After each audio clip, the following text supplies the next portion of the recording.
అంటే అసత్యాల్ని బొంకుతూ దూషణ పర్వాన్ని కొనసాగిస్తూ వారు ఓట్లు అడిగినటువంటి తీరు చూస్తే వీళ్ళ ఈ రాష్ట్రానికి ప్రజలు నమ్మి అధికారం ఇస్తే మేలు చేసేటువంటి ఆలోచన లేనటువంటి వ్యక్తులు వాళ్ళు వీరు వచ్చి బందర్లో ఓట్లు అడుగుతున్నారు.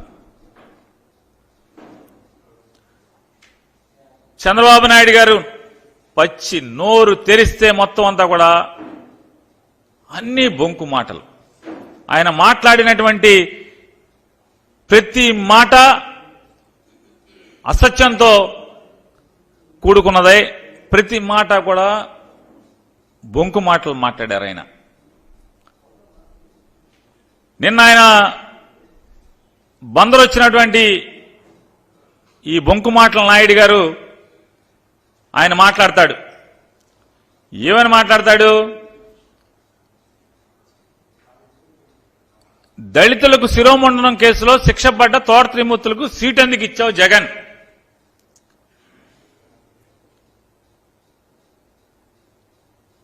బెయిల్ ఎందుకు, జడ్జి గారితో మాట్లాడి బెయిల్ ఎందుకు ఇప్పించావు జగన్ తోట త్రిమూర్తులను జైల్లో వేయకుండా? అతను మాట్లాడిన మాటలు బొంకు మాటల నాయుడు గారు. ఈ శిరోమండనం కేసు అసలు ఎప్పుడు జరిగింది?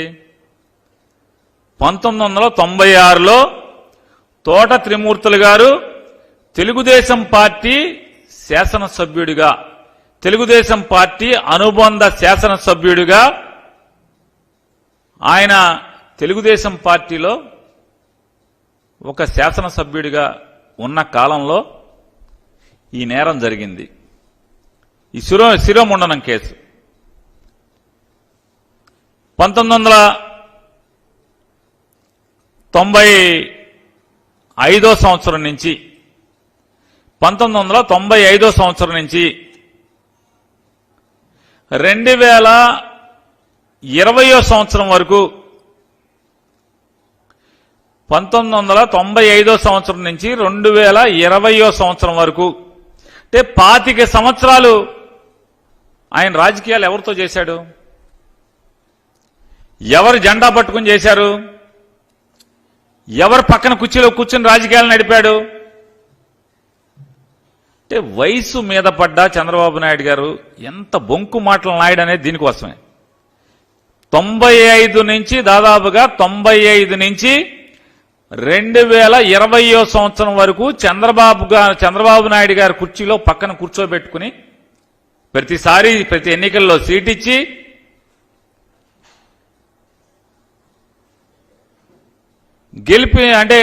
గెలిపించుకుని తనతో పాటు తిప్పుకుని రాజకీయాలు నడిపి ఇవాళ జగన్మోహన్ రెడ్డి గారి మీదకి బురద పూసేటువంటి కార్యక్రమం ఏమంటారు? తప్పుడు మాటలు కాదా ఇవన్నీ? చంద్రబాబు నాయుడు గారు తప్పుడు మాటలు కాదా ఇవి అంటున్నా? అంటే మీ దగ్గరుంటేనేమో గంగా నదిలో స్నానం చేసినట్ట, 25 ఏళ్లు మీ దగ్గర అంటే మీరు ముఖ్యమంత్రిగా ఉండగా ఈ కేసు ఎఫ్ఐఆర్ కట్టిన ప్రభుత్వం ఎవరిది? ఆ టైం ఎవరు? ఆయన ఏ పార్టీలో ఉన్నారు? మీరేమన్నా పోనీ ఆయనకి టికెట్ లేకుండా ఆపారా? 96లో జరిగింది కదా, 99లో ఏమైనా టికెట్ ఆపారా? పోనీ ఎప్పుడన్నా ఆపారా? 2014లో టికెట్ ఆపారా? అప్పటికి ఆయన ఆ కేసులో ముద్దాయిగా ఉన్నారు కదా తోట త్రిమూర్తులు గారు. అంటే మీ దగ్గరున్నంతసేపు గంగా నదిలో స్నానం చేసి పునీతుడైపోయినట్టుగా ఉన్నారు. వైఎస్ఆర్ కాంగ్రెస్ పార్టీలోకి వస్తే మాత్రం వెంటనే అదేదో జగన్మోహన్ రెడ్డి గారే పక్క నుండి ఆ చర్య చేయించినట్టుగా ఇవాళ ఈ బొంకు మాటలు మాట్లాడుతున్నారు. ఈ బొంకు మాటలు చంద్రబాబు నాయుడు గారు. ఇంతకన్నా అంటే ఇంత చండాలంగా ఇంత అసహ్యంగా మాట్లాడేటువంటి రాజకీయ నాయకుడు ఈ భారతదేశంలో ఎవడన్నా ఉంటాడా? ఆయన మాట్లాడతాడు,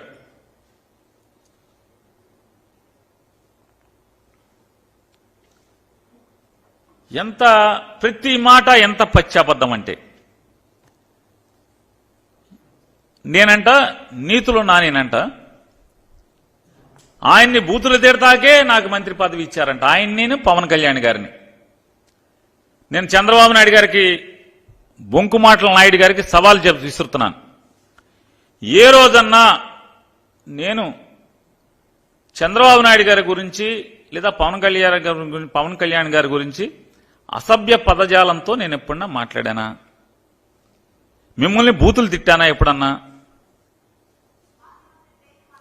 నేను మిమ్మల్ని మీ ఇద్దరిని ఎప్పుడన్నా బూతులు తిట్టానా? అసభ్య పదజాలంతో నేను ఎప్పుడన్నా మాట్లాడానా?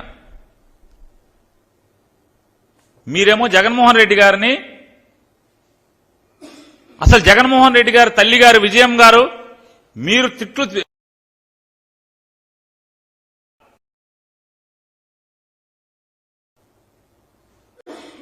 పచ్చిగా మాట్లాడతారు. మీరు ఎంత మాట పడితే అంత మాట మాట్లాడతారు జగన్మోహన్ రెడ్డి గారిని.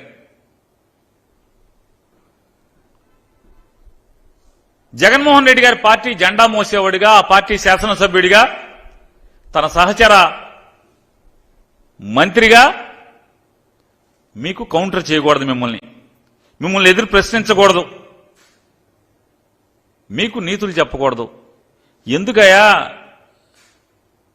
పొలంలో మర్రి చెట్టుకి తాడి చెట్టుకి వయసు వస్తుంది, కనీసం 10 మందికి ఎవడికోడికి ఏదో ఒకటి ఉపయోగపడుతుంది మనుషులకి. కనీసం ఇంత వయసు వచ్చి ఈ రకంగా మాట్లాడటం కరెక్టేనా అని మిమ్మల్ని ప్రశ్నిస్తే నేను నీతులు నానిని, మిమ్మల్ని బూతులు మాట్లాడతాను. ఏం బూతు మాట్లాడాను ఏ రోజన్నా? చంద్రబాబు నాయుడు గారు మిమ్మల్ని, పవన్ కళ్యాణ్ గారు నేనేం బూతులు మాట్లాడాను? మిమ్మల్ని ఏం బూతులు మాట్లాడాను? ఇంకా మీ వయసుకి తగ్గట్టు ప్రవర్తించకుండా 75 ఏళ్ల వయసు వచ్చి 14 ఏళ్ల ముఖ్యమంత్రి అని చెప్పుకునేటువంటి మీరు ఎంత కిరాతకంగా నా కుమారుడు పేర్ని కృష్ణమూర్తిని మీరు ఎంత దిగజారి మాట్లాడుతున్నారు. నా కొడుకు గంజాయి అమ్ముతాడా? ఇంతకన్నా ఎందుకు వయసునేది? ఈ వయసు, ఆ వయసు ఒంటి మీద వయసుకి తగ్గ మాట్లాయి. మరి ప్రజాసేవ చేయాలనేటువంటి ఆకాంక్షతో, బలమైన ఆకాంక్షతో రాజకీయాలకి అడుగుపెట్టి 4 సంవత్సరాలు నీ కొల్లు రవీంద్ర లేదా నీ పార్టీ నాయకులందరూ కూడా ఇళ్లలో పడుకుని, మీతో సహా అందరూ ఇళ్లలో పడుకుంటే, అతను కరోనాలో ప్రాణాలకు తెగించి ఐసీయూ వార్డులో కూడా బందర్లో కరోనా బారిన పడినటువంటి ఏ పేషెంట్ని అడిగినా కూడా పేర్ని కృష్ణమూర్తి సేవల గురించి ఈ రోజు కూడా మాట్లాడతారు. కరోనాలో ప్రాణాలు పోతుంటే ఐసీయూ వార్డులోకి వెళ్లి అందరితో పలకరించి, అందరికీ స్వాంతన మాటలు చెప్పి, మీ ఇంట్లో వాళ్ళు బయట నుంచునున్నారు, వాళ్ళు ఈ కబురు చెప్పమన్నారని మీకు వీళ్ళ ఫోటోలు తీసి వాళ్ళతో మాట్లాడి వీడియో తీసి అవన్నీ కూడా వాళ్ళ కుటుంబ సభ్యులకి చూపించి, ఇదిగో మీ ఇంట్లో మీ నాన్నగారు లేకపోతే మీ భార్య గారు, మీ కొడుకు ఇదిగో ఇలా మాట్లాడుతున్నాడు, ఇదిగో ఇలా ఉన్నాడు అని చెప్పి దాదాపుగా ప్రతి పేషెంట్ వాళ్ళ తాలూకాకి చూపించేవాడు. డాక్టర్లతో సమానంగా లోపల వార్డులో ప్రాణాలకు తెగించి తిరిగాడు. బెడ్లు కావాలంటే బెడ్లు అందించడం, ఎప్పుడు 24 గంటలు అదే పనిలో ఉంటే నూనూకు మేసాలటువంటి నవ యువకుడు మొదటిసారి రాజకీయాల్లో పోటీ చేస్తుంటే ప్రజలు గుర్తిస్తే 75 ఏళ్ళ వయసు వచ్చినటువంటి చంద్రబాబు నాయుడు ఇంత పాపం మాటలు మాట్లాడుతున్నాం. ఇంజనీరింగ్ చదువుకుని ప్రజలకు ఏదో ఒకటి చేయాలి, నా ఊరికి ఏదో ఒకటి చేయాలని చెప్పేటువంటి ఆకాంక్షతో మేము చెప్పాం. ఇట్లాంటి దుర్మార్గులు ఉంటారా బాబు? చంద్రబాబు లాంటి ఆయన పార్టీలో మసిలేటువంటి దుర్మార్గులు చాలా మంది ఉంటారు. అవసరమా ఈ జీవితం మనకి? చెప్పినా కూడా ఎవరో చంద్రబాబు లాంటో లేకపోతే కొల్లు రవీంద్ర లాంటో పాపభీతి లేనటువంటి దుర్మార్గులు ఉన్నంత మాత్రాన వాళ్ళకి దడిచిన ప్రజాసేవ మానుకుంటానా అని చెప్పి అతను తిరుగుతున్నాడు. అటువంటి నవయువకుడు గురించి ఇంత పచ్చి పాపం మాటలు మాట్లాడుతున్నారు మీరు. సరే, భగవంతుడు ఉన్నాడు. ఏంటి మత్స్యకారులకు గుదిబండగా మారిందంటే 2017 జీవో. 2017 జీవో అసలు ఏంటి? ఆ జీవోలో ఏముంది అంటే ఎంతసేపు మోసపు మాటలు. ఎక్కడైతే 100 హెక్టార్లు పైబడి ఉన్నటువంటి చెరువులు ఎక్కడైతే ఉంటాయో, గ్రామానికి సంబంధించినటువంటి ప్రభుత్వ చెరువులు ఎక్కడ ఉంటాయో ఆ చెరువుల్లో ఖచ్చితంగా పేరుదేమో మత్స్యకారుల సంఘాన్ని, దోచుకునేదేమో అగ్రవర్ణాలు, డబ్బున్న వాళ్ళందరూ కూడా వాళ్ళని అడ్డం పెట్టి బినామీలుగా దోచుకుంటున్నటువంటి పరిస్థితులు ఈ ప్రభుత్వం చూసి ఖచ్చితంగా ఆ సంఘ సభ్యులకి బ్యాంక్ అకౌంట్లోకి ఆ డబ్బులు వెళ్ళాలి అనేటువంటి జీవో తెస్తే దాన్ని తప్పుగా చిత్రీకరించడం. మీ గుండెల మీద చేసుకు చెప్పండి, ఈ జీవో ఏం తప్పు ఉందో. ఊరికే 2017 జీవో అంటుంది అయితే ఆ జీవోలో ఏంటి, జీవో సారాంశం ఏంటి? ఇటువంటి పాప మాటలు, బురదేసి విషపు మాటలు ఆయన మాట్లాడతాడు. దేశానికి ఎందరో మహనీయులను అందించినటువంటి గడ్డ కృష్ణా జిల్లా. ఇప్పుడు కొత్తగా గుర్తుకొచ్చింది కృష్ణా జిల్లా ఎందరో మహనీయులను అందించింది. జాతీయ జెండా రూపశిల్పి పింగళి వెంకయ్య ఈ గడ్డపైనే పుట్టాడు. మొట్టమొదటి జాతీయ జెండా ఎగిరింది ఇక్కడే. బ్రిటిష్ హయాంలో బందరు వెలుగు వెలిగింది బందరు బ్రిటిష్ హయాంలో. 2014 నుంచి 19 దాకా చంద్రబాబు హయాంలో ఏం జరిగింది? ఒక్క అధికారి, జిల్లా కలెక్టర్తో సహా ఒక్క అధికారి కూడా బందర్లో ఉండేవాడు కాదు. మొత్తం అందరూ బెజవాడలో ఉండేవాళ్ళు. ఆఖరికి ఆగస్టు 15, జనవరి 26 జాతీయ జెండా కూడా కలెక్టర్ వచ్చి ఎగరేసేవాడు కాదు. డిఆర్ఓతో ఎగరేయించేవాళ్ళు. జిల్లా అధికారులందరూ కూడా బెజవాడలో కాపురం ఉండేవాళ్ళు. వారం సోమవారం ఒక్కరోజు అది కూడా వాళ్ళకు బుద్ధి పుడితే గ్రీవెన్స్కి వచ్చి కాసేపు గంట కూర్చుని వెళ్ళిపోయేటువంటి పరిస్థితులు. అది కూడా కలెక్టర్ ఎక్కువ రోజులు వచ్చేవాడు కాదు. జాయింట్ కలెక్టర్నో డిఆర్ఓనో కూర్చోబెట్టేవాళ్ళు. వారం సోమవారం ఒక్కరోజే కాస్తో కోస్తో ఆ గ్రీవెన్స్ పేరుతో ఒక గంట సేపు అధికారులు కూర్చుని వెళ్ళిపోయేవాళ్ళు. ఇది చంద్రబాబు నాయుడు ఏలుబడిలో బందరకు ఉన్నటువంటి దుస్థితి. ఇవాళ ఈయన వచ్చి అసలు మామూలుగా ఈయన ఇప్పుడే రాజకీయాల్లోకి వచ్చినట్టు చంద్రబాబు నాయుడు గారు, ఈయన ఇంత క్రితం ఎప్పుడు ముఖ్యమంత్రి చేయనట్టు, ఇప్పుడే వచ్చి నన్ను ముఖ్యమంత్రి చేయండి అని మొదటిసారి ఓట్లాడుకున్నట్టుగా బిల్డప్ ఇస్తున్నాడు ఈ బిల్డప్ బాబాయ్. ఇవాళ బందర్కి మళ్ళీ వెలుగేలా వచ్చింది? 2022 సంవత్సరం మార్చి మాసంలో ఈ రాష్ట్ర ముఖ్యమంత్రి వైఎస్ఆర్ కాంగ్రెస్ పార్టీ అధ్యక్షుడు జగన్మోహన్ రెడ్డి గారు తన ఎన్నికల మేనిఫెస్టోలో ఇచ్చినటువంటి హామీని అమలు చేస్తూ కృష్ణా జిల్లా బెజవాడ క్రీనీడలో ఎలా అయితే మసకబారిపోయిందో, బందరు చరిత్ర గతమెంతో ఘనమైనటువంటి బందరు చరిత్ర బెజవాడ క్రీనీడలో ఎలా మసక మారిపోయిందో ఆ మసక తుడిచేయటానికి బెజవాడని సపరేట్ జిల్లాగా, ఎన్టీఆర్ జిల్లాగా నామకరణం చేస్తూ బందరు పార్లమెంట్ పరిధిలో ఉన్నటువంటి 7 అసెంబ్లీ నియోజకవర్గాలని కలిసి పాత కృష్ణా జిల్లాగా ఏర్పాటు చేయటం వల్ల మళ్లీ బందర్కి పూర్వ వైభవం తీసుకొచ్చినాడు ఎవడయ్యా అంటే సత్తా ఉన్నాడు జగన్మోహన్ రెడ్డి గారు. 2014 నుంచి 19 దాకా, లేదా 2004కు ముందు మీరు ముఖ్యమంత్రి చేశారు కదా, బందరు గురించి ఎందుకు పట్టించుకోలేదు? ఇవాళ మీరు పింగళ వెంకయ్య గారిని తీస్తారు, జాతీయ జెండా గురించి చెప్తారు. బ్రిటిష్ టైంలో బందరు చరిత్ర ఘనమంట.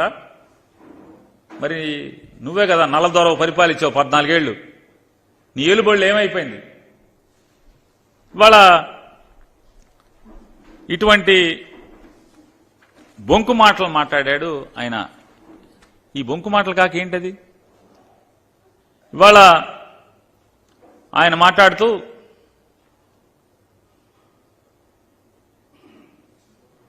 సైకో జగన్ ఒక్కో ప్రాంతానికి ఒక్కో సైకోను తయారు చేసి మమ్మల్ని మానసికంగా దెబ్బతీయాలని చూస్తున్నారు.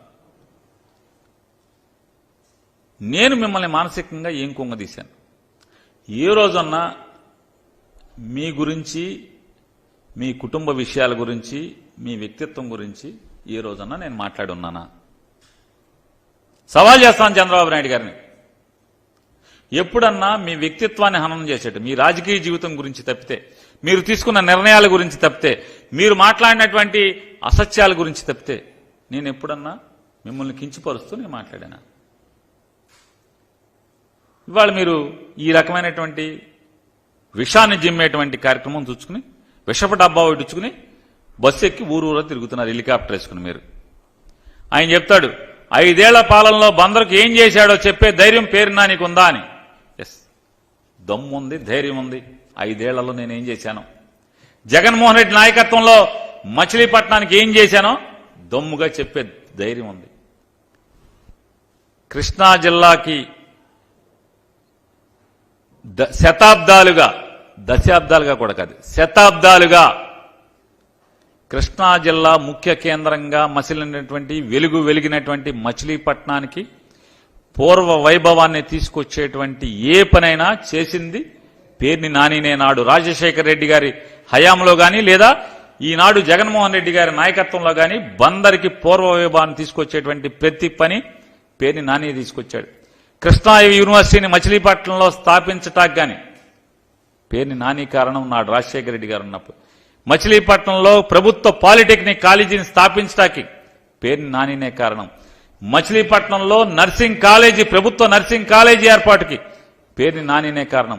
మచిలీపట్నంలో పోర్టు ఆలోచన చేసి, పోర్టు నిర్మాణం చేయాలని ఆలోచన చేసి, ఆలోచనని కార్యరూపం దాల్చేలాగా తయారు చేసి ఇవాళ జగన్మోహన్ రెడ్డి గారి నాయకత్వంలో ఆ పోర్టుని శరవేగంగా పనులు పరిగెత్తిచ్చేలాగా చేస్తున్నది కూడా పేర్ని నానినే. మచిలీపట్నంలో మెడికల్ కాలేజీని ఆలోచన చేసి జగన్మోహన్ రెడ్డి గారి దగ్గర బతిమాలి ఆయన అడిగి, సార్ మాకు మెడికల్ కాలేజీ ఇవ్వాలని చెప్పి ఆయన ఒప్పించి మచిలీపట్నంలో మెడికల్ కాలేజీ ఏర్పాటు చేయించడం, శాంక్షన్ చేయించడమే కాదు, కాలేజీ ఓపెన్ చేసి వాళ్ళ మొదటి సంవత్సరం విద్యార్థులు 2వ సంవత్సరంలోకి వెళ్లేటువంటి పరిస్థితులకు ఈరోజు తీసుకొచ్చానంటే ఎవడాడు? పేర్ని నాని. ఇవాళ ఇల్లు లేని నిరుపేదలకి 26,000 పైచిలుకు మందికి నిరుపేదలకి ఇళ్ల స్థలాలు కొనుగోలు చేసి ఇప్పించినటువంటి కార్యక్రమం ఎవడు చేశాడంటే పేర్ని నాని చేశాడు. బందర్కి మీరేం చేశారు? 3 సెంట్లు స్థలం ఇస్తా అన్నారు, పట్టుమని 3 గజాలు ఎవరికైనా ఇచ్చారా నీ ప్రభుత్వంలో?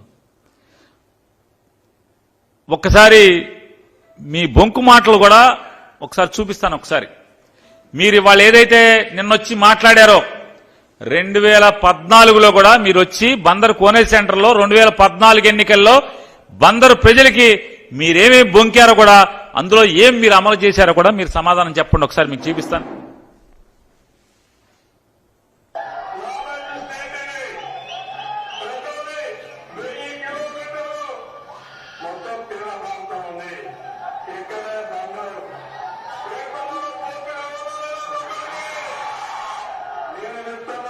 పోర్టు కావాలా వద్దా తమ్ముళ్ళు?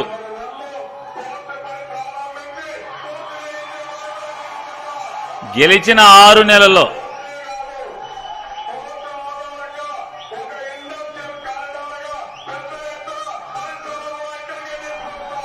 బందరికి పరిశ్రమలు కూడా తెస్తాడు.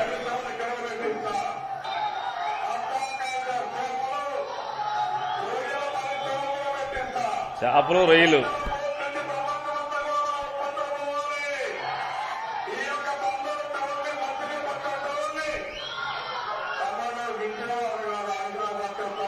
బెజవాడ కాదు, హైదరాబాద్తో సమానంగా చేస్తా.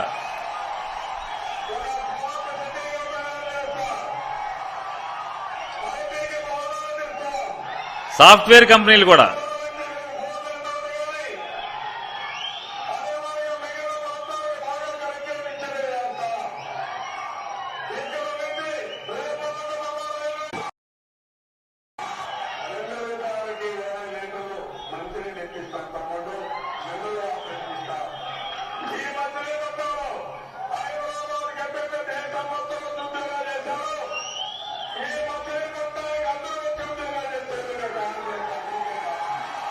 హైదరాబాద్ ని ఉద్యోగాలకు బంద్ వచ్చేట్టు చేస్తా అంట. ఇంటికి ఒక ఉద్యోగం ఇప్పిస్తా.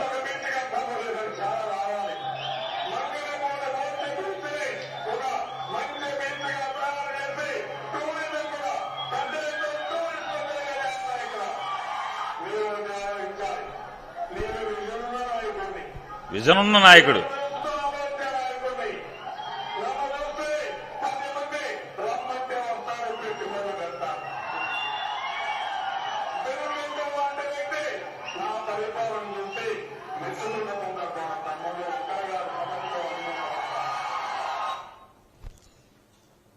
చూశారు కదండి, నారా చంద్రబాబు నాయుడు గారు 2024 కాదు 2014 ఎన్నికలకు వచ్చి మాట్లాడాడు.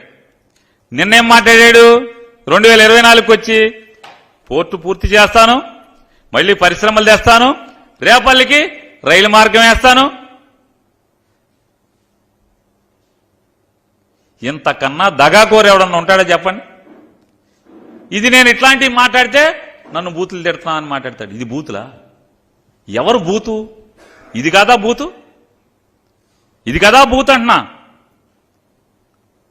ఇన్ని సొల్లు కబుర్లు చెప్పినటువంటి సొల్లు కబుర్ల చంద్రబాబు నాయుడు మా ఊరికి చెప్పిన మాట ఏది చేయకపోగా, ఏ ఒక్క మాట చేయకపోగా 5 సంవత్సరాలు మా ఊరిలో ఉన్నటువంటి 22 గ్రామాలని బలవంతపు భూసేకరణ పేరుతో 33,000 ఎకరాల పేద సన్నకారు రైతాంగం భూమిని మొత్తాన్ని బలవంతపు భూసేకరణ నోటిఫికేషన్ ఇచ్చి బంధనాల్లో పెట్టి, క్రాప్ లోన్ లేకుండా, పంటకి సాగునీరు ఇవ్వకుండా, పెళ్లి చేసుకుంటాకో అక్కరకో తాకట్టు పెట్టేటువంటి అవకాశం కూడా లేకుండా కాల్చుకు తిన్నటువంటి ఈయన 2019 మార్చి 7వ తారీఖున బందర్ పోర్టుకు శంకుస్థాపన పేరుతో వచ్చి జరగనటువంటి శంకుస్థాపన, దానికి ఎన్విరాన్మెంటల్ క్లియరెన్స్ లేవు, ఎన్విరాన్మెంటల్ క్లియరెన్స్ లేదు, అలాగే బ్యాంక్ లోను శాంక్షన్ కాలేదు. అసలు ఎన్విరాన్మెంటల్ క్లియరెన్స్ లేకుండా పనెట్టం మొదలెడతారు, బ్యాంక్ లోన్ లేకుండా పనెట్టం మొదలవుతుంది. భూసేకరణ చేయకుండా 33,000 ఎకరాల భూసేకరణ నోటిఫికేషన్ ఉంది. 33,000 ఎకరాల భూసేకరణ నోటిఫికేషన్ ఉండగా మీరు ఎలా పని మొదలెడతామని చెప్పారు మీ ప్లాన్ ప్రకారం?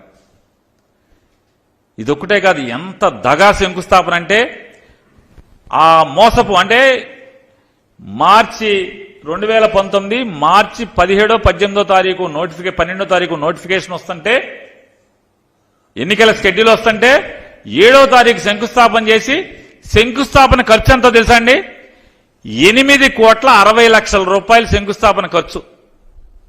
8,60,00,000 రూపాయలు శంకుస్థాపన ఖర్చు. ప్రతిదీ లెక్క ఉంది, కావాలంటే పోస్టులో మీకు పంపిస్తాను, రిజిస్టర్ పోస్టులో. చంద్రబాబు నాయుడు గారు మూడో ఆఫీసులో మీ 8,60,00,000 రూపాయలకి ప్రతిదానికి దేనికి ఎంత వాడారో, ఏ లెక్కలు రాశారో, ఈ దొంగ లెక్కల ఏ లెక్కలో కంగారే ఉందా? ఇన్ని ఉన్నాయి. 8,60,00,000 అంటే జరగని పోర్టుకి పనులకి శంకుస్థాపన పేరుతో 8,60,00,000 నాకేశారు. మీరు నీతుల గురించి చెప్తున్నారు, నన్ను నీతులు నాని అని చెప్పి మీరు మాట్లాడుతున్నారు. ఇవాళ నేను చంద్రబాబు నాయుడు గారిని ఒకటే మాట్లాడుతున్నాను, ఇన్ని బొంకు మాటలు ఏదైతే 2014లో మీరు ఏదైతే చెప్పారో అయ్యే మాటలు మళ్ళీ 2024లో కూడా మీరు మా ఊరు వచ్చి చెప్తున్నారు. అంటే చెప్పటానికి మీకు సిగ్గులేదా? ఇంటాకి మాకు సిగ్గులేదా? 2014లో చెప్పి 19 దాకా 5 ఏళ్లు మీరు ముఖ్యమంత్రి పదవి వెలగబెట్టి, మళ్ళీ 24లో మీరు అయ్యే హామీలు అయ్యే మాటలు వచ్చి మీరు బందర్లో సభలో మీరు చెప్తున్నారంటే, అంటే మేము బందరోళ్ళని ఏమనుకుంటావు? పిచ్చోళ్ళం అనుకుంటారా? ఏమనుకున్నా చంద్రబాబు నాయుడు గారు బందరోళ్ళని? మేము పిచ్చోళ్ళం అనుకుంటున్నారా మీరు? చెప్పావు కదా 5 ఏళ్లు బందర్లో ఏం చేశామని. ఇంకా కావండి, ఇంకా చెప్పే దమ్ముంది, ఇంకా చాలా ఉన్నాయి పనులు పేరు నాని చేసినాయి. ఈ 5 ఏళ్లలో బందర్కి పోర్టు పనులు మొదలుపెట్టి శరవేగంగా ప్రభుత్వంతో నిర్మాణం చేయిస్తున్నాను. మెడికల్ కాలేజీ శాంక్షన్ చేయించి మెడికల్ కాలేజీ నిర్మాణం పూర్తి చేశాను. మొదటి సంవత్సరం తరగతులు ప్రారంభమై పూర్తి అవుతున్నాయి. మొదటి సంవత్సరం ఫిషింగ్ హార్బర్ పనులు జరుగుతున్నాయి. 26,000 మంది నిరుపేదలకు పట్టాలు ఇచ్చాం. బందర్లో అనేక గ్రామాల్లో అనేక వార్డుల్లో రోడ్ల నిర్మాణం చేశాం, అభివృద్ధి కార్యక్రమాలు చేశాం, మంచినీళ్ళు సమృద్ధిగా వేసవి కాలంలో కూడా ట్యాంకర్తో పని లేకుండా పంపులో మా ఊళ్ళో మోటార్కి నీళ్లు పట్టుకునేటువంటి దమ్ముగా నీళ్లు ఇస్తున్నాం. ఇవాళ మీరేం చెప్పారు? 20 లీటర్లు 2 రూపాయలు క్యాన్లు నీళ్లు ఇస్తా అని చెప్పారు. ఇచ్చారా? ఏ హామీ అమలు చేశారు? 3 సెంట్ల స్థలం ఇస్తా అన్నారు, ఇచ్చారా? ఆడపిల్లకి పుడితే 25,000 రూపాయలు డిపాజిట్ చేస్తాన్నారు, చేశారా? కాపుల్ని బీసీ చేస్తాన్నారు, చేశారా? మత్స్యకారులను ఎస్సీ చేస్తాన్నారు, చేశారా? రజకుల్ని ఎస్సీ చేస్తాన్నారు, చేశారా? ఏ హామీ నిలబెట్టుకోలేదు కదా మీరు. మా ఊరికి ఏం చేశారు? దమ్ముగా అసలు ఈ రాష్ట్రానికి ఏం చేశారు చెప్పే దమ్ము ఉందా? నేను అడుగుతున్నా. నేను పవన్ కళ్యాణ్ గారిని, చంద్రబాబు నాయుడు గారిని, భారతీయ జనతా పార్టీని ముగ్గురిని ఛాలెంజ్ చేస్తున్నాను. 2014 నుంచి 18 దాకా మీరు ముగ్గురు కలిసి వెళ్ళారు ఈ రాష్ట్రాన్ని. ఈ రాష్ట్రానికి మీ మార్క్ ఏంటనేది అక్కడ ఉందా? మీరేం చేశారు ఈ రాష్ట్రానికి చెప్పే దమ్ముందా మీకని అడుగుతున్నాను. మీకు నిజంగా మీకు దేవుడు సిగ్గనేది పెడితే చెప్పాలి కదా. మేము జన్మభూమి కమిటీలతో అద్భుతంగా పరిపాలన చేశాం. Telugu Desam party, Bharatiya Janata party, Pawan Kalyan party ముగ్గురం కలిసి అదే జన్మభూమి కమిటీల్ని మళ్లీ తీసుకొస్తాం అని చెప్పే దమ్ముందా మీకని అడుగుతున్నాను. దమ్ము లేదు. లేకుండా ఏం చెప్తున్నారు? జగన్మోహన్ రెడ్డి గారు ఏర్పాటు చేసినటువంటి వాలంటీర్ల వ్యవస్థను నేను కొనసాగిస్తాను. జగన్మోహన్ రెడ్డి గారు 5,000 గౌరవ వేతనం ఇస్తున్నాడు, నేను 10,000 ఇస్తాను. ఇది మీ జారుడు బండ రాజకీయం. ఇది మీ విలువలు, వ్యక్తిత్వం. జగన్మోహన్ రెడ్డి అమ్మఒడి 15,000 ఇస్తా అంటే నేను 20,000 ఇస్తాను. చేయూత జగన్మోహన్ రెడ్డి గారు సంవత్సరానికి 75,000 ఇస్తానంటే నేను 1,00,000 ఇస్తాను. 5 ఏళ్లకి 75,000 ఇస్తా అంటే నేను 5 ఏళ్లకి 1,00,000 ఇస్తాను, లేకపోతే 2 లక్షలు ఇస్తాను. జగన్మోహన్ రెడ్డి గారు 2,70,000 కోట్ల రూపాయలు నేరుగా సంకల్ప బలంతో ఈ రాష్ట్రంలో ఉన్నటువంటి కోట్లాది మందికి ఆర్థిక పరిపుష్టి కలగజేస్తే శ్రీలంక అయిపోద్ది ఈ రాష్ట్రం. ఈ రాష్ట్రం దివాళా తీస్తుంది. 2 సంవత్సరాలకే జగన్ గవర్నమెంట్ దివాళా తీస్తుంది, ఇంటికి వెళ్ళిపోద్ది, రద్దు అయిపోద్ది ప్రభుత్వం అని అవాకులు చవాకులు పేలినటువంటి ఇదే చంద్రబాబు నాయుడు గారు, ఇదే పవన్ కళ్యాణ్ గారు, ఇదే భారతీయ జనతా పార్టీ. ఇవాళ జగన్మోహన్ రెడ్డి గారు ప్రతి పథకాన్ని కాపీ కొట్టి సుమారుగా 5 ఏళ్లలో 6 లక్షల కోట్ల రూపాయల హామీలు ఇప్పటికి ఇచ్చారు, ఇంకా ఇస్తారంట. సరాసరి నేరుగా డబ్బులు ప్రజలకు వేసేటువంటి కార్యక్రమాలు 6 లక్షల కోట్ల రూపాయలంట. ఇవాళ చంద్రబాబు నాయుడు గారిని మరీ నేను గట్టిగా నిలదీసి ప్రశ్నిస్తున్నా. మీ బొంకు మాటలు ఆపి నా గురించి కూడా మీరు చాలా మాట్లాడారు. మా ఊళ్ళో కుళ్ళ అబద్ధం ఒకటి ఉంది. కుళ్ళ అబద్ధం నీతో పాటు తిరుగుతూ ఉంటాడు ఒక ఆయన. ఆ కుళ్ళ అబద్ధం ఏది చెవులో చెప్తే అదల్లా మీరు మాట్లాడారు. నేను చెప్పేదేమో నీతులు, ఆయన ఎవరో రామ్ నితీష్ అని మాల్ కట్టుకుంటే బైపాస్ రోడ్లో నేను ఎన్ఓసి ఇవ్వకుండా డబ్బులు డిమాండ్ చేశానని మీరు మాట్లాడారు. నేను పవన్ కళ్యాణ్ గారిని అట్లాగే ఆ సభలో పాల్గొన్నటువంటి చంద్రబాబు నాయుడు, మరీ ప్రత్యేకించి చంద్రబాబు నాయుడు గారిని, ఎందుకంటే ఈ బందరు కుళ్ళు అబద్ధం చెప్పినటువంటి ప్రతి అబద్ధాలని నోటితో వల్లివేసిన వాడు చంద్రబాబు నాయుడు కాబట్టి ఆ కుళ్ళు అబద్ధం చెప్పినటువంటి మాటల్ని విషం చిమ్మినటువంటి చంద్రబాబు నాయుడు ప్రశ్నిస్తున్నా. ఆ రామ్ నితీష్ అనేటువంటి ఆ మాల్ కట్టినట్టు నాయన్ని నా వెనకాలైనా పరోక్షంగా పేరుని నాని నన్ను డబ్బులు అడిగాడు, లంచం అడిగాడు, నానికి డబ్బులు ఇచ్చాను, ఏది చెప్పినా నాని అడిగాడని గాని, లేదా నాని డిమాండ్ చేశాడని గాని, లేదా నాని డబ్బు కోసం నన్ను ఒత్తిడి చేశాడని గాని, లేదా నానికి నేను డబ్బులు ఇచ్చానని గాని నా వెనకాల చెప్పినా కూడా ఎస్ దమ్ముగా నేను అంగీకరిస్తా, నేను లంచం తీసుకున్నాను అంగీకరిస్తా, ఛాలెంజ్ చేస్తున్నా. కుళ్ళ అబద్ధాన్ని, ఈ బొంకు మాటల నారా చంద్రబాబు నాయుడిని ఇద్దరిని ఛాలెంజ్ చేస్తున్నా. ఆ రామ్ నితీష్ అని నా వెనకాల అక్కర్లా, నా పరోక్షంలో మీడియాతో అక్కర్లా, రికార్డెడ్ లైవ్ వీడియో అక్కర్లా, ఎవరితో అన్న ఒక మాట చెప్పమనండి. పేరుని నాని మా దగ్గర డబ్బు తీసుకున్నాడు, లేకపోతే డబ్బు అడిగాడు, డబ్బు కోసం ఒత్తిడి చేశాడని ఒక్క మాట. ఈ రోజుకి నేను గొప్పగా చెప్తా రామ్ నితీష్ గురించి. వాళ్ళ తాతగా, వాళ్ళ నానమ్మ గారు, వాళ్ళ నాన్నగారు వేసిన లేఅవుట్లో ఆ మాల్ వెనకాల ఆ కాలనీ వాసులు ఇబ్బంది తొలగటానికి ఆ కనెక్టింగ్ లింక్ టౌన్లోకి సరాసరి దగ్గరగా చేరటం కోసం అతను రోడ్డు దానం చేశాడు, మున్సిపాలిటీ గిఫ్ట్ ఇచ్చాడని చెప్పాను. ఆ రామ్ నితీష్ని చెప్పండి. పేరు నాని అనేవాడు మమ్మల్ని ఇబ్బంది పెట్టాడు డబ్బుల కోసం అని చెప్పాను, ఒక మాట చెప్పనండి. షంషేర్గా చెప్తున్నా, ఎస్ చంద్రబాబు నాయుడు కుల్లాబద్ధం, నేను ఒప్పుకుంటా, నేను లంచం తీసుకున్నాను వాళ్ళ దగ్గర అని చెప్పిన అతను ఒక్క మాట చెప్పానండి. వాళ్ళ తమ్మన వారి సత్రం నేను ఆక్రమించానండి. సిగ్గు శరం కూడా లేకుండా మాట్లాడతారు. ఎవడు తమ్మనోళ్ళను సమాజానికి కోర్టులో కేసులు నడటమేంటి, ఎన్నో సంవత్సరాలుగా కేసులు నడటమేంటి, కోర్టులో కేసు ఆ తమ్మనోళ్ళకి అనుకూలంగా రావటం ఏంటి, నాకేం సంబంధం? పాపం పుణ్యం కూడా లేదా అంటున్నా. నేను చెప్తున్నా, ఆర్యవైశ్య సమాజంలో ఒక్క సభ్యుడైనా, ఎవరన్నా క్రియాశీలకంగా ఉన్న ఒక్క సభ్యుడైనా చెప్పనండి నేను ఆక్రమించానని చెప్పింది. అది వైశ్యులకి మధ్య సమాజానికిను ఆ తమ్మన దానం చేసిన తమ్మన వాళ్ళకి తగువేంటి? అసలు నాకేం సంబంధం? ఏ ఒక్క ఆర్య వయస్సులు ఎవరైనా సరే రండి, వాసవి అమ్మవారి దగ్గర ప్రమాణం చేద్దాం, కుళ్ళ అబద్ధాన్ని కూడా పిలుస్తున్నా, దాంట్లో అసలు నాకేమైనా సంబంధం ఉందా తగుతో? ఇంత పాపం మాటలు అంటే నన్నేమీ తప్పు పట్టుకోలేక నా గురించి అసహ్యమైన మాటలు, విషం చిమ్మేటువంటి మాటలు. అది పేరు నాని అనేవాడు జీవితంలో పాపపు రూపాయి ముట్టుకునేటువంటి పరిస్థితి ఉండదురా బాబు. కుల్లబద్ధం, సిగ్గు లేకుండా ఆంధ్రజ్యోతి పేపర్లో తెలుగుదేశం పార్టీకి అత్యంత ఆప్తులైనటువంటి ఆంధ్రజ్యోతి పేపర్లో నువ్వు ఎక్సైజ్ శాఖ మంత్రిగా ఉండగా 2 స్టేట్ ఐటమ్లు, పెద్ద ఐటమ్లు ట్రాన్స్ఫర్లలో డబ్బులు దండుకుంటున్నారు అని చెప్పి పచ్చిగా లంచగొండివని చెప్పని రాస్తే 2 సార్లు నేను ఛాలెంజ్ చేస్తా.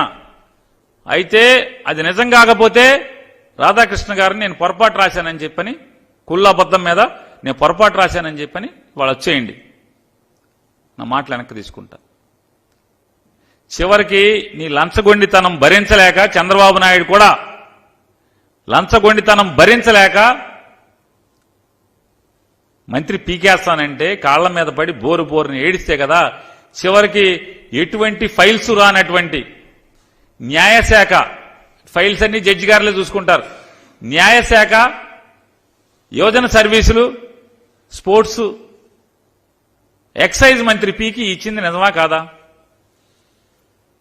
ఎటువంటి ఫైల్స్, డబ్బు ఫైల్స్ ఏది కూడా రానటువంటి కాళ్ల మీద పడితే కదా న్యాయశాఖను స్పోర్ట్స్ను ఎన్ని ఇచ్చింది? ఈ భాగవతం ఎవరికి తెలియదు? మీరు నా గురించి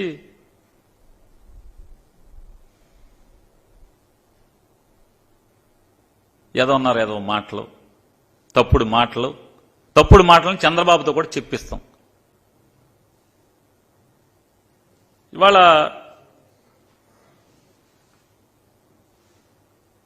నేను ఒకటే మళ్ళీ చంద్రబాబు నాయుడు గారిని కూడా ఛాలెంజ్ చేస్తున్నా.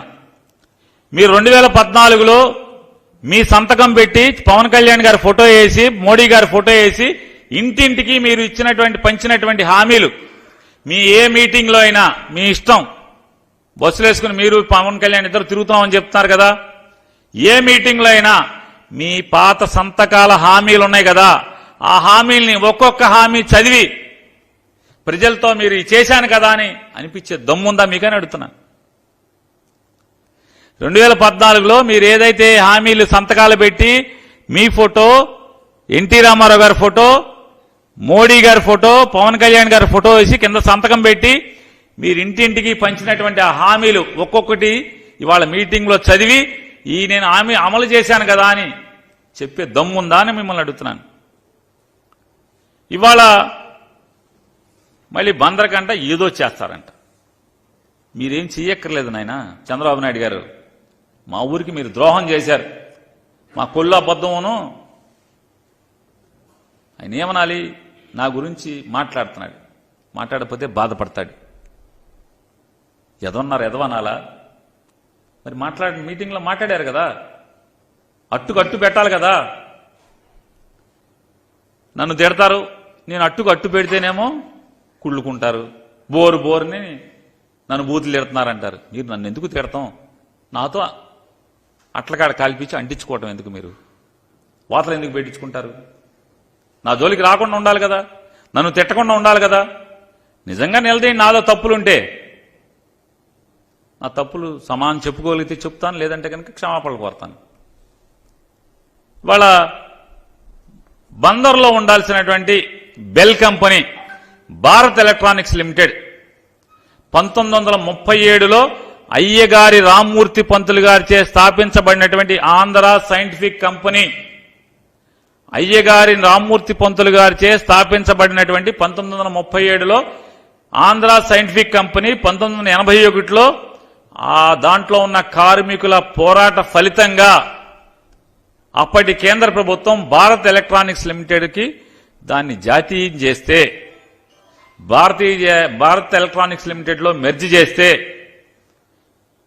బందర్లో బైపాస్ రోడ్లో గోసంగం భూమిలో నిర్మించాల్సినటువంటి బెల్ కంపెనీ నిమ్మకూరికి ఎందుకు తరలిపోయింది 2015లో? ఒకసారి ఇంత అద్భుతమైనటువంటి ఈ ఫ్యాక్టరీ, ఇంత అద్భుతమైనటువంటి ఈ ఫ్యాక్టరీ బందర్లో నిర్మాణం ఉండాల్సిన దాన్ని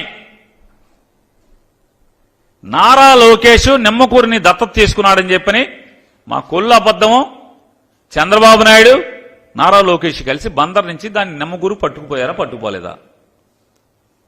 1937 నుంచి 2015 దాకా బందర్లో నడుస్తున్నటువంటి BEL company, Bharat electronics limited company నిమ్మకూరికి ఎలా తరలిపోయింది?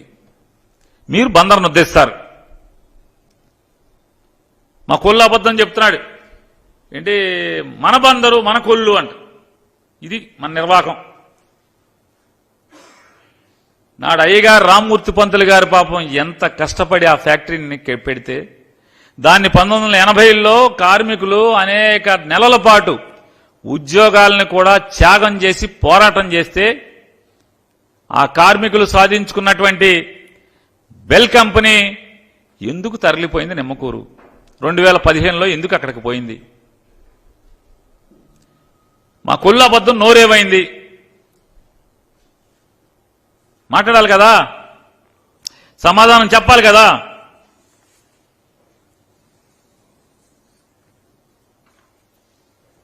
ఇవాళ పవన్ కళ్యాణ్ గారు కూడా నా గురించి మాట్లాడారు. ఆయన వారంటారు నేను వారిని బూతులు తిడుతున్నానంట. జగన్మోహన్ రెడ్డి గారిది ప్రాపకం కోసం ఏదంటే ఏంటండి అది, ఏదండి ఇక్కడ ఇప్పుడు ఆయన మాటలన్నీ ఎక్కడ ఉన్నాయి, ఆయన మాటలు మాట్లాడాడు పవన్ కళ్యాణ్ గారు. ఇది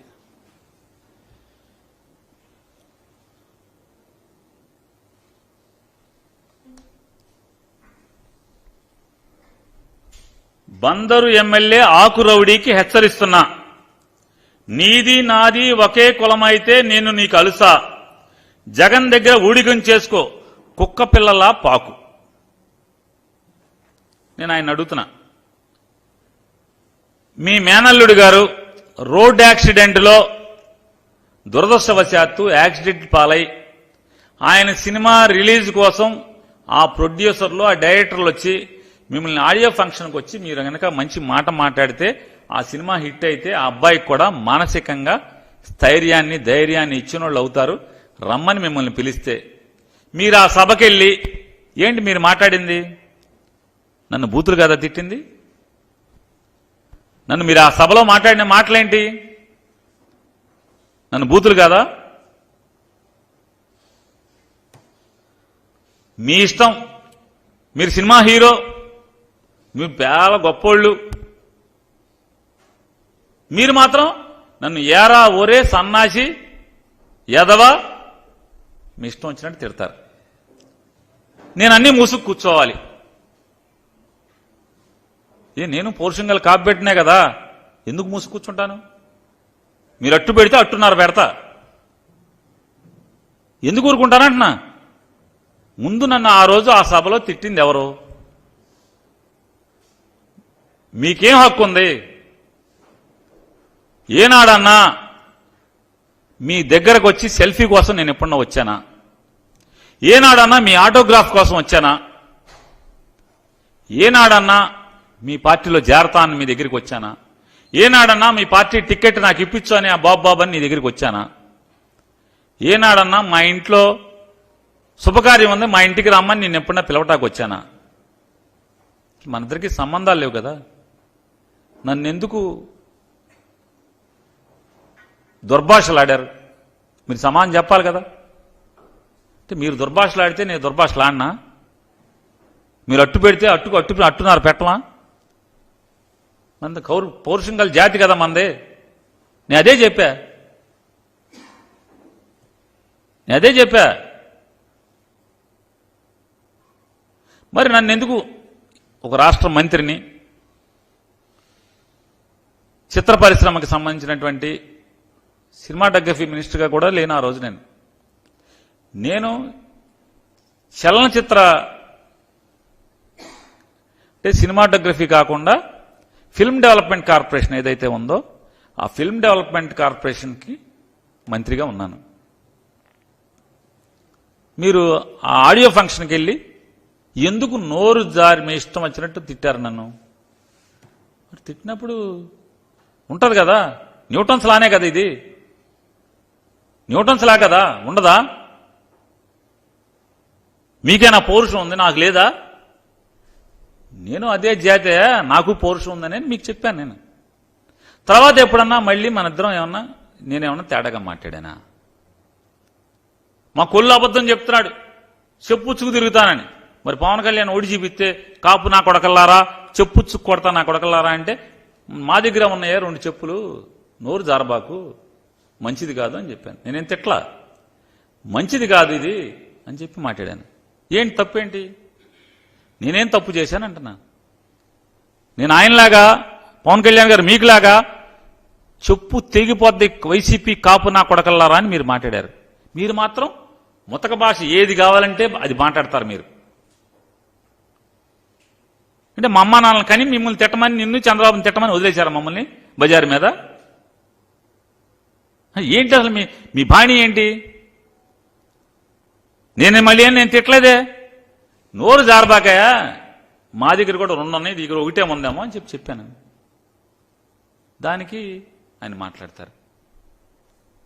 ఆఖరికి పవన్ కళ్యాణ్ గారు చివరికి ఒక యువకుడు రాజకీయాల్లోకి వస్తే ఇంజనీరింగ్ చదువుకుని జనానికి ఏదో చేద్దాం, ఊరికేదో చేద్దాం అని చెప్పని ఉత్సాహంగా ముందుకొచ్చి నిలబడితే మీ ఇష్టం వచ్చినట్టు రౌడీనా? కొల్లు రవిడి అతను చుట్టూ ఉండేటువంటి మొత్తం అంతా కూడా మర్డర్లు చేసిన వాళ్ళు, అటెంప్ట్ మర్డర్లు చేసిన వాళ్ళు, రౌడీ షీటర్లే అతని దగ్గర ఎక్కువగా తిరుగుతుంటారు కాదా? కనుక్కోండి ఒకసారి. అతని కార్యానకాలు ఫాలో అయ్యేది ఎవరుంటారు? ఇవాళ ఒక నవయువకుడి గురించి భయం 3 మాట్లాడుతున్నారు. అతని వయసు ఎంత? 3 పదులు నిండలేదు, ఇంకా ఒక పదవి చేయలేదు. పవన్ కళ్యాణ్, చంద్రబాబు నాయుడు ఇద్దరు కలిసి ఆ యువకుడి గురించి మాట్లాడటం, దుర్భాషలాడటం. ఇక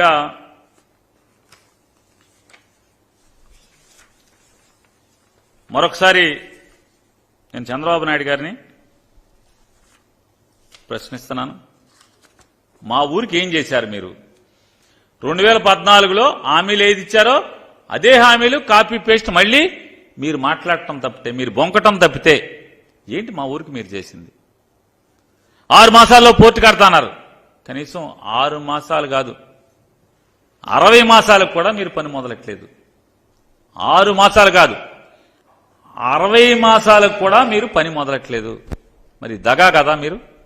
మా ఊరిని దగా చేయడం కదా, బందరోళ్ళని మోసం చేయడం కదా? మళ్ళీ వచ్చి వాళ్ళ శరవేగంగా 2025 సంవత్సరానికి బందర్ షిప్ వచ్చేంత వేగంగా పనులు జరుగుతుంటే పోర్టు నిర్మాణం పూర్తి చేస్తానని మాట్లాడతాడు. ఈయన పూర్తి చేయటం ఏంటి? అలాగే బాలశౌరి గారని ఒక ఆయన వచ్చాడు. ఆయన చెప్తాడు పోర్టుకి ఆయనే శాంక్షన్ చేశాడంట, మెడికల్ కాలేజీ ఆయనే శాంక్షన్ చేశాడంట. మరి జగన్ ఎవరు? బందర్ పోర్ట్ అనేది కేంద్ర ప్రభుత్వం నిర్మాణం చేస్తుందా, రాష్ట్ర ప్రభుత్వం నిర్మాణం చేస్తుందా? ఈ రాష్ట్రంలో జగన్మోహన్ రెడ్డి గారికి మంత్రి మండలి సహచరుడిగా నేనుండి ప్రతి కార్యక్రమాన్ని నేను దగ్గరుండి పూర్తి చేస్తే ఆయన చేసేదంటే మా ఊళ్ళో ఈ సభకి నిన్న జరిగేటువంటి ఆర్భాటపు సభకి, బొంకు మాటల సభకి మైకులు కట్టి బందరు పోర్టుకి 4,000 కోట్లు మంజూరు చేయించిన, నిధులు మంజూరు చేయించిన గోడదూగుళ్లు బాలశౌరి గారు, జంపు జిలానీ గారు 4,000 కోట్లు. రాష్ట్ర ప్రభుత్వం అప్పు తెచ్చుకోవడం ఏంటి? నిధులు మంజూరు, నిధులేంటి? 5,126 కోట్ల రూపాయలతో నిర్మాణం జరిగేటువంటి పోర్టుకి 4,500 కోట్ల రూపాయలు అప్పు తెచ్చుకుంటే రాష్ట్ర ప్రభుత్వం హామీ పడి అప్పు తెచ్చుకుంటే ఈయనంటే నిధులు శాంక్షన్ చేశాడంట. ఈ తంతు చూడండి. ఇంకోటి మాట్లాడతాడు ఆయన. ఇంకోటి ఏంటంటాడు, పోర్టుకి మీరే గనక నిధులు తెచ్చే లెక్క అయితే, అప్పును కూడా నిధులని మీరు చెప్తే, అసలు జగన్మోహన్ రెడ్డి గారి ప్రభుత్వానికి అసలు అప్పు ఇచ్చేవాళ్ళు లేడు మీద తెచ్చా అంట. మరి బందర్కి తెచ్చావు.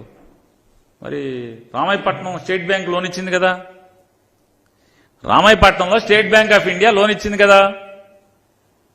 అక్కడ మామ ఎవడు? ఏ జంపు జిల్లాని ఉన్నాడు? ఎవడు మాట్లాడతలేదు కదా. అలాగే మూలపేటలో పవర్ ఫైనాన్స్ కార్పొరేషన్, బందర్కి ఏ కంపెనీ అయితే లోన్ ఇచ్చిందో అదే కంపెనీ పవర్ ఫైనాన్స్ కార్పొరేషన్ మూలపేటలో కట్టేటువంటి, శ్రీకాకుళం జిల్లా మూలపేటలో కట్టేటువంటి పోర్టుకు కూడా 4,000 చిల్లర కోట్లు అప్పిచ్చింది కదా. మరి అక్కడ ఏ జంపు జిల్లాని ఉన్నాడు? ఏ జంపింగ్ జిల్లాని ఉన్నాడు? ఎవరున్నారంటనా? అంటే దగా మోసపు మాటలు ఇవన్నీ కూడా. ఈయనంట మెడికల్ కాలేజీ ఈయన శాంక్షన్ చేశాడు. జగన్మోహన్ రెడ్డి గారిని మెడికల్ కాలేజీ అడగంగానే ఆయన ఢిల్లీ వెళ్ళి మోడీ గారి దగ్గర 3 కాలేజీలు అడిగి తెచ్చుకున్నారు. డైరెక్ట్ మోడీ గారి దగ్గరికి వెళ్ళే జగన్మోహన్ రెడ్డి గారు 3 కాలేజీలు తెచ్చుకున్నారు. 3 ఎక్కడెక్కడ? 1 మచిలీపట్నం, 2 పిడుగురాళ్ళ గురజాల, 3 పాడేరు. 3 కాలేజీలు. మరి పాడేరు ఈ జంపు జిల్లానే ఉన్నాడా? పాడేరులో కూడా, గురజాలలో కూడా ఈ జంపు జిల్లానేనా తెచ్చింది? జగన్మోహన్ రెడ్డి గారికి మోడీ గారి దగ్గర పరపతుందా, లేకపోతే వెళ్ళి తెచ్చుకున్నాడా, లేకపోతే ఇతను వెళ్ళి తెచ్చుకున్నాడా? నేను అడిగాను, తప్పకుండా నెక్స్ట్ ట్రిప్లో వెళ్తున్నాం, కొన్ని కాలేజీలు తెస్తానని, దాంట్లో మీ బందరు పెడతానని జగన్ గారు చెప్పారు. వెళ్ళారు. 60-40 కేంద్రం 60%, 40% రాష్ట్రం, 2 కలిసి 3 కాలేజీలు, మచిలీపట్నం, గురజాల, పాడేరు. అవి కాకుండా మరొక 14 మెడికల్ కాలేజీలు జగన్మోహన్ రెడ్డి గారు శాంక్షన్ చేశారు. కనీసం బందర్లో కోనీ సెంటర్లో దింపేస్తే మెడికల్ కాలేజీకి వెళ్ళే దారి తెలుసా? పోనీ మెడికల్ కాలేజీకి స్థలం ఎట్టా సేకరించావో తెలుసా? మెడికల్ కాలేజీ శరవేగంగా నిర్మాణం జరగటానికి ఏమేం కావాల్సి వచ్చినాయి అన్నీ తెలుసా? పోనీ ఈ మాటలు దగా మాటలు, అసత్యాల మాటలు. నేను ఆయన మాట్లాడతాడు, చంద్రబాబు నాయుడు గారు నాకు అండగా ఉంటే రేపల్ రైలు మార్గం వేసేస్తాను. 5 ఏళ్ళు మనం ఎవడున్నాడు? 2019 నుంచి 24 దాకా ఎవడు ఎంపీ? మచిలీపట్నం రేపల్లికి 2019 సంవత్సరంలో 19-20 సంవత్సరంలో రైట్స్, రైల్వేకి సంబంధించినటువంటి రైట్స్ సంస్థ సర్వే చేసి రిపోర్టు రైల్వే బోర్డుకి ఇచ్చింది. ఎందుకని శాంక్షన్ చేయించలేదు? ఎందుకనే అడుగుతున్నా. చంద్రబాబు నాయుడు గారు కూడా చెప్పారు కదా, 14 నుంచి 19 దాకా మచిలీపట్నం రేపల్లె రైలు మార్గం నేను శాంక్షన్ చేయిస్తానని. ఇవాళ వీళ్ళు మళ్ళీ కొత్తగా రేపల్లె చేస్తాం అంటే పదవి ఉన్నప్పుడు చేయరు, కొత్తగా ఓట్లు వేయడానికి మాత్రం చేస్తారు. నాకు ఓట్లు వేయండి చేస్తాను, నాకు ఓట్లు వేయండి చేస్తాను. ఇవాళ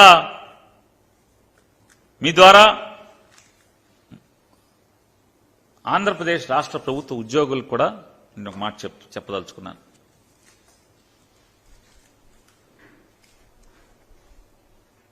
అయా ప్రభుత్వ ఉద్యోగులందరూ కూడా చంద్రబాబు నాయుడు, చంద్రబాబు మనుషుల యొక్క రెచ్చగొట్టేటువంటి మాటలకి మనం లోనైతే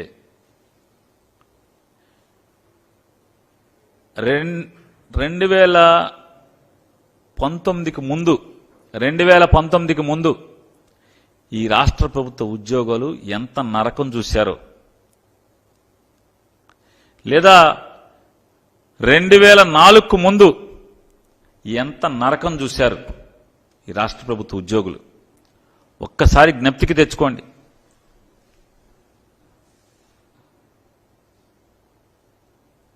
ఏ పరిస్థితులు ఎలా ఉంటాయి, అతను ఉద్యోగుల పట్ల ఎలా ఉంటాడు? మీరు ఆశించిన మేరకు రాష్ట్ర ఆర్థిక స్థితిగతుల దృష్ట్యా మీరు ఆశించిన మేరకు జగన్మోహన్ రెడ్డి గారు జీతం పెంచలేకపోయాడేమో. నన్ను అర్థం చేసుకోండి అని ఆయన బతిమలాడి మిమ్మల్ని. రాష్ట్ర ఆర్థిక స్థితిగతులు బాగోని పరిస్థితుల్లో మాత్రమే, నేను గత్యంతరం లేని పరిస్థితిలో మాత్రమే నేను చేయలేకపోతున్నాను అని చెప్పాను. నిజాయితీగా వాస్తవాల్ని చెప్పి నచ్చచెప్పే ప్రయత్నం చేసేటువంటి దమ్మున్న నాయకుడు మంచివాడా, లేదా పంజా చేతికి చిక్కే వరకు సాధు జంతువుగా వేషం మార్చి పంజా చేతికి చిక్కంగానే, కూరల్లో చిక్కంగానే నిజస్వరూపాన్ని చూపించేటువంటి చంద్రబాబు నాయుడు లాంటి 2 నాల్కల ధోరణి, 2 వేషాలు, మేకవన్నే మేకతోలు కప్పుకున్నటువంటి తోడేలు కావాలా? ఆలోచించుకోవాల్సినటువంటి పరిస్థితి ఉంది. ఆర్థిక పరిస్థితి మెరుగుపడితే అసలు జగన్మోహన్ రెడ్డి గారు అంత మంచివాడు ఎవడుంటాడు మీకు? ఏ రోజన్నా ఉద్యోగస్తులను వేధించడం కానీ ఏమన్నా పరిస్థితులు ఉన్నాయా? అతను వ్యవస్థలో మార్పుల కోసం ప్రయత్నం చేశాడు. పరిపాలనని గ్రామ స్థాయిలోకి, గడప స్థాయిలోకి తీసుకెళ్లేటువంటి ప్రయత్నం చేశాడు. రాష్ట్ర వ్యాప్తంగా కొత్తగా 2,30,000 పైచిలుకు మంది ప్రభుత్వ ఉద్యోగుల్ని నియామకం చేశాడు. ఎప్పుడైనా సరే మీ ఇష్టం, వెనక్కి చరిత్ర పుటలు తిరగేయండి.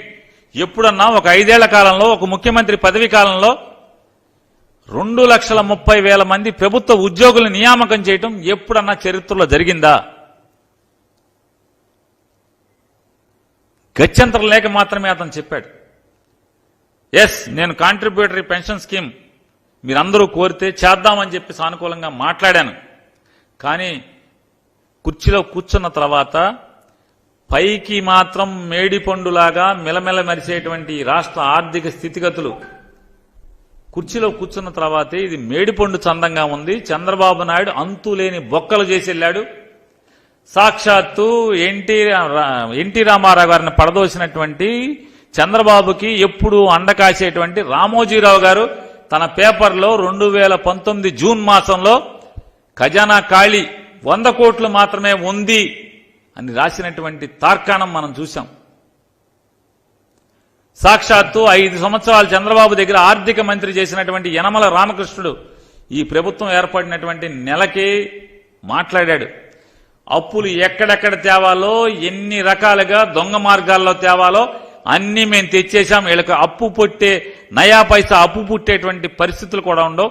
2 ఏళ్లలో వీళ్ళ ప్రభుత్వం ఇంటికి వెళ్ళిపోతాం ఖాయం, కూలిపోవటం ఖాయం అని చెప్పి 5 ఏళ్లు ఆర్థిక మంత్రి చేసినటువంటి యనమల రామకృష్ణుడు విలేకరులతో మాట్లాడినటువంటి మాటలు.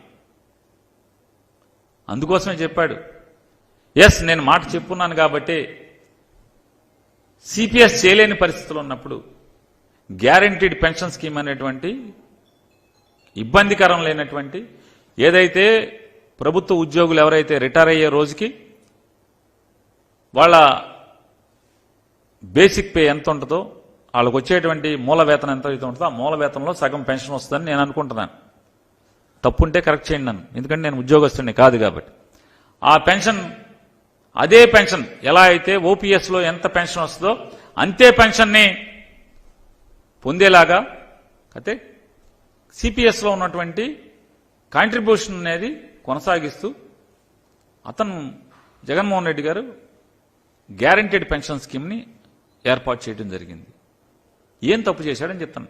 పెన్షన్ విధానం అసలు లేకుండా మనిషి చచ్చిపోతే షేర్ వాల్యూని బట్టి ఎంత వస్తో అర్థం కాని పరిస్థితుల కంటే కూడా ఓపీఎస్ లాగా గ్యారంటీడ్ పెన్షన్ వచ్చేటువంటి పథకాన్ని అతను అమలు చేస్తే